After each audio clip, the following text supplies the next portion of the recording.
Geobro and Geosis. Selamat datang di episode pertama kami di Geotalk. Aku Zena, Aku Naila. Dan aku Naya. Dan aku Cecil. Senang banget kita bisa mulai ngobrol bareng kalian semua. Betul banget, jadi di podcast kali ini kita akan bahas seputar geografi dengan cara yang asik dan santai biar nggak gampang ngantuk. Dan di episode pertama ini kita bakal bahas hal paling dasar, yaitu prinsip-prinsip geografi. Yap, jadi tenang aja. Kita bakal bahas dengan contoh sehari-hari biar kalian gampang untuk membayangkannya ya. Yuk kita mulai.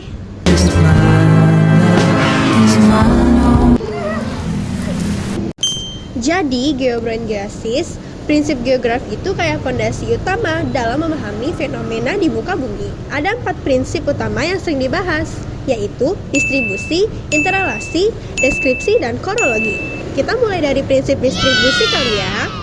Intinya, prinsip ini melihat gimana suatu fenomena tersebar di permukaan bumi. Contohnya, persebaran gunung berapi di Indonesia yang banyak banget di sepanjang jalur cincin api Pasifik. Atau yang lebih gampangnya, kayak jumlah penduduk di perkotaan lebih tinggi daripada pedesaan. Itu contoh dari distribusi penduduk.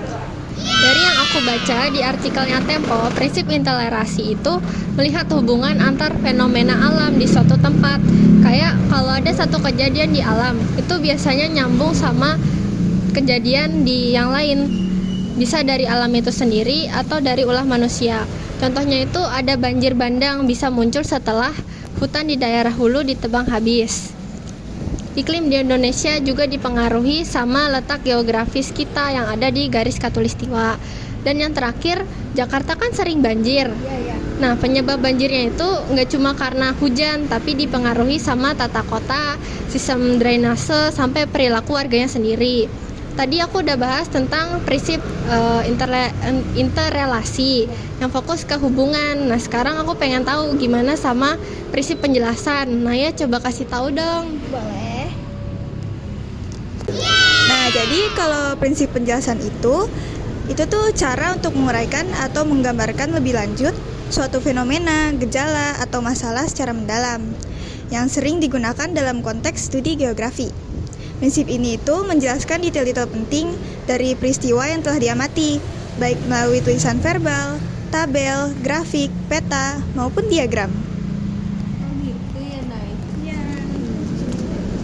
Oke, kita lanjut. Apa sih prinsip kronologi? Menurut sumber dari yang sudah saya baca sebelumnya, dilansir dari jurnal.unimed.ac.id dan tempo.co. Prinsip kronologi adalah salah satu dari 4 prinsip dalam studi geografi. Di dalam prinsip kronologi terdapat pengetahuan yang menjelaskan gejala, fakta, atau peristiwa geografi dengan memperhatikan penyebaran interrelasi dan interaksinya dalam ruang. Salah satu contoh pemanfaatannya, misalnya untuk mengevaluasi masalah hujan.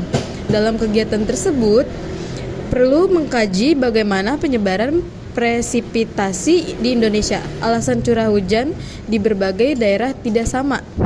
Selain itu, prinsip kronologi juga digunakan untuk mempelajari faktor-faktor yang mempengaruhi perkembangan pembangunan di daerah pedesaan.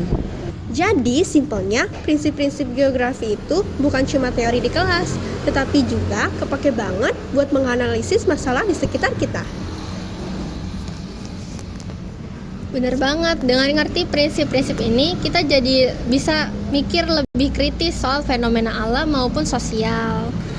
Oke, Geobro dan Geosis, itu tadi ngobrol-ngobrol tentang prinsip geografi. Gimana? Gampang kan ternyata kalau dipahami? Semoga makin nambah insight buat kalian. Thanks sudah dengerin. Jangan lupa stay tune di episode selanjutnya. See you!